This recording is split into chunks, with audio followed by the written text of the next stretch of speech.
ప్రజా సమస్యల పరిష్కార వేదికలో వచ్చిన అర్జీలపై ఆయా శాఖల అధికారులు ప్రత్యేక దృష్టి సారించి వ్యక్తిగత శ్రద్ధలతో అర్జీలను పరిష్కరించాలని జిల్లా కలెక్టర్ వినోద్ కుమార్ ఆదేశించారు.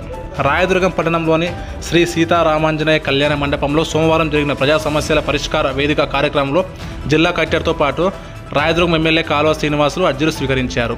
ఈ గ్రీవెన్స్లో ప్రజల నుండి మొత్తం 360 అర్జీలు జిల్లా కలెక్టర్ స్వీకరించారు. ఈ సందర్భంగా ఆయన మాట్లాడుతూ ప్రతి సోమవారం రాయదుర్గంలో సంబంధించి ప్రజా సమస్యల పరిష్కార వేదిక కార్యక్రమం నిర్వహించడం జరుగుతుందన్నారు. వచ్చే సోమవారం నుండి మిగిలిన నియోజకవర్గాల్లో ఈ కార్యక్రమాన్ని నిర్వహించడం జరుగుతుందన్నారు. ఈ వారం నుండి జిల్లా అధికారులు వారి పరిధిలో వచ్చిన అర్జీలను పరిష్కరించి అర్జీదారుని స్పందన ఎలా ఉంది అనేది జిల్లా అధికారుల గ్రూప్లో పోస్ట్ చేయాలన్నారు. ఈనాడు రెవెన్యూ సమస్యల పరిష్కారం ప్రత్యేక దృష్టి సారించాలన్నారు.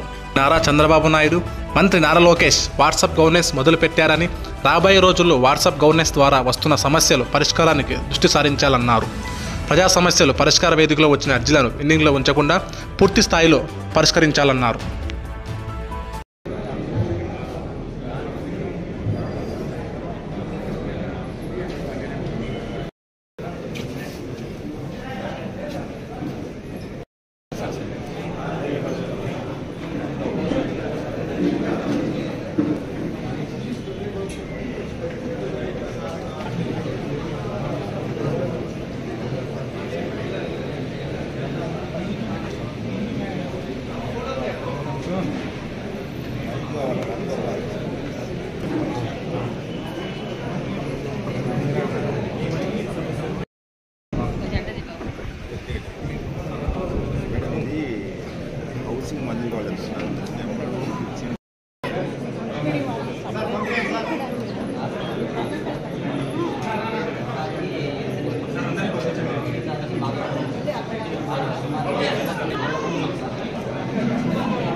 Ramaswamy land issue